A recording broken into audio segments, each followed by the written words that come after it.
اہم خبر آپ کو دیں، election commission P T I ممنوعہ فنڈنگ کیس کا فیصلہ کل صبح 10 بجے سنائے گا۔ ممنوعہ فنڈنگ کیس کا فیصلہ 21 جون کو محفوظ کیا گیا تھا۔ پی ٹی آئی ممنوعہ فنڈنگ کیس 8 سال زیر سماعت رہا۔ اسلام آباد میں ریڈ زون کی سیکیورٹی کو ہائی الرٹ کر دیا گیا۔ 1000 پولیس اہلکار تعینات ہوں گے۔ جی ہاں، الیکشن کمیشن کے مطابق ممنوعہ فنڈنگ کیس کا فیصلہ کل صبح 10 بجے سنایا جائے گا۔ الیکشن کمیشن نے ممنوعہ فنڈنگ کیس کا فیصلہ سنانے کے لیے کاز لسٹ جاری کر دی ہے۔ پی ٹی آئی ممنوعہ فنڈنگ کیس کا فیصلہ 21 جون کو محفوظ کیا گیا تھا۔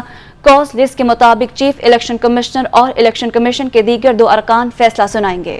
مزید جان لیں گے، محسن اعجاز ہمارے ساتھ موجود ہیں۔ محسن، بتائیے گا کل صبح یہ فیصلہ سنایا جائے گا اور سیکیورٹی کے انتظامات بھی سخت کیے گئے ہیں؟ جی بالکل، election commission of Pakistan Tehreek Insaf ممنوعہ funding case کا فیصلہ کل صبح 10 بجے سنائے گا اور چیف الیکشن کمشنر کی سربراہی میں 3 رکنی بینچ اس اہم کیس کا فیصلہ سنائے گا۔ اس موقع پر الیکشن کمیشن آف پاکستان میں سیکیورٹی کے بھی انتہائی سخت انتظامات کیے جائیں گے اور ذرائع کے مطابق کسی بھی غیر متعلقہ شخص کو الیکشن کمیشن میں داخلے کی اجازت نہیں ملے گی اور میڈیا کو بھی کوریج کے حوالے سے خصوصی طور پر جو ریگولر بیٹ رپورٹرز ہیں ان کو پاسز کے ذریعے ہی داخلے کی اجازت ہوگی۔ یہ ایک ایسا کیس ہے کہ جو تقریباً 8 سال تک الیکشن کمیشن آف پاکستان میں جاری رہا اور خاص کر کے حالیہ دنوں کے دوران سیکیورٹی ہائی الرٹ کی گئی ہے۔ محسن اعجاز، آپ کا شکریہ۔